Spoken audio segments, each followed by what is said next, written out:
What is AI actually good for and what's noise? We had the same question that you're probably asking. And because we work in the HR domain, we asked it specifically about HR. What can AI do for HR? We looked at 5,000 different companies who have some variation on AI software and identified 24 intended use cases for AI where there's existing applications right now. Then we said, okay, if this is what AI can potentially do, where does it create value? Started talking to companies, doing in-depth interviews and studies on where are they seeing impact, where are they not seeing impact.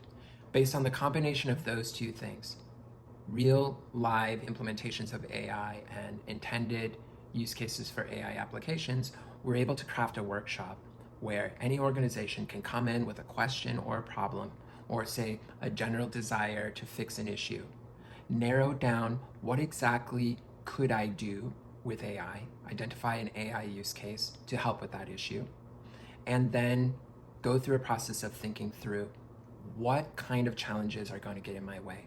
Maybe it's organizational competency, maybe it's how we manage risk, such as privacy and security of our data. Maybe it has to do with the workflows and how we adjust the roles in our organizations and the flow of activity between those roles, including AI's role.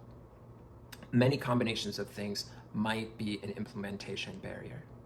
So our workshop takes you through identifying your problem using human-centered design techniques, coming up with the right use case and application, might be custom, might be off the shelf, and then honing in on how would I actually roll this out. We call that an AI action plan. This experience can be done in a very short amount of time with a key group of people that you want to focus on this problem. So if you're looking to go from what could AI do for me to here's a couple of use cases where I can now go experiment with specific tools to see whether or not they create value, you want to go through that journey, just reach out on LinkedIn, get in touch with me. We can talk about how to set up a workshop for your group. Or if you want, you can come to one of the publicly available workshops that we run from time to time.